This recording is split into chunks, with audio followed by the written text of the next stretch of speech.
কৰিছিলে আৰু সেইবাবে ৰাভা হাছং অটোনমাস কাউন্সিল অঞ্চলত বাস কৰা মই সকলো জাতি জনগোষ্ঠীৰ লোকক মোৰ অভিনন্দন জনাইছো আৰু এনেকৈ শান্তি সম্প্ৰীতি আৰু সমন্বয়ৰ মাজেৰে আমি যাতে ৰাভা হাছং স্বায়ত্তশাসিত পৰিষদখনক আগবঢ়াই লৈ যাব পাৰো তাৰ বাবে পৰম পিতা ভগৱান আৰু আপোনালোকৰ আশীৰ্বাদ বিচাৰিছো শ্ৰদ্ধাৰ ৰাইজ পঞ্চায়ত ইলেকশ্যনৰ অধিসূচনা ইতিমধ্যে জাৰি কৰা হৈছে ৰাভা হাছঙক লৈ কেইবাটাও কথা কোৱাৰ মোৰ ইচ্ছা আছিল কিন্তু নিৰ্বাচনী বাধা নিষেধ থকা বাবে মই কেইটামান বিষয় মাত্ৰ উল্লেখ কৰিব বিচাৰো যিকেইটা বিষয়ে এটা সুন্দৰ বাৰ্তা ৰাইজৰ মাজলৈ কঢ়িয়াই লৈ যাব পাৰে নিৰ্বাচনৰ সময়ত আমি প্ৰতিশ্ৰুতি দিছিলো যে খুব সোনকালে অসম চৰকাৰ ভাৰত চৰকাৰ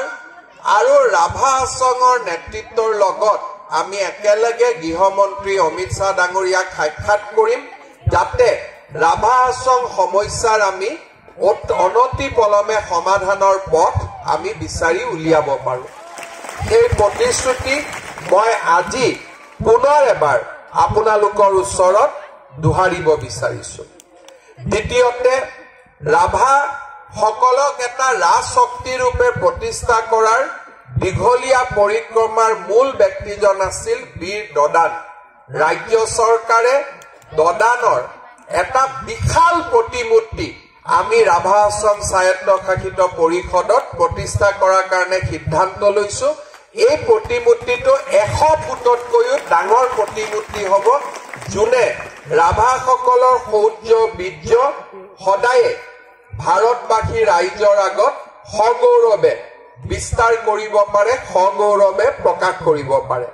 ৰাভা যিসকল লোক ৰাভা হাছঙৰ বাহিৰত বাস কৰে তেওঁলোকক মই আগতেই কৈ যোৱা ধৰণে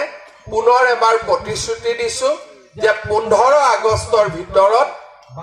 ৰাভা হাছং স্বায়ত্তশাসিত পৰিষদৰ বাহিৰত বাস কৰা ৰাভাসকলৰ যি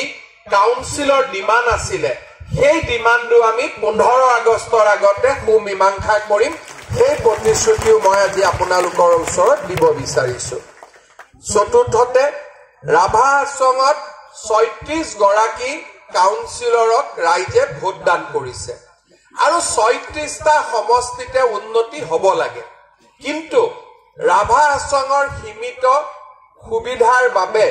তেওঁলোকে সকলো জাগাতে উন্নতি কৰিব নোৱাৰে মই ইলেকশ্যনৰ পিছত ৰাভা হাছঙৰ 36টা সমষ্টিৰ বাবে পৃথকে সুন্দৰ একোটা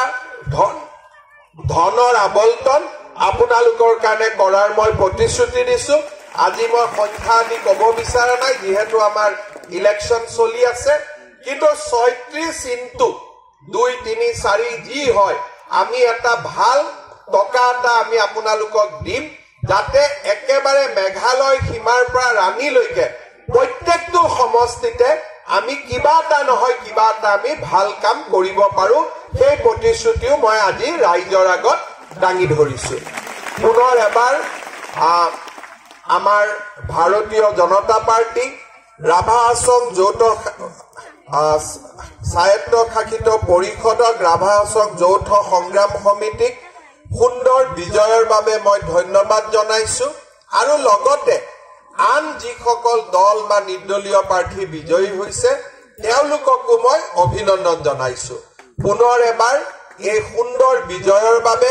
মই ৰাভা হাছং যৌথ সংগ্ৰাম সমিতি আৰু মুখ্য কাৰ্যবাহী সদস্য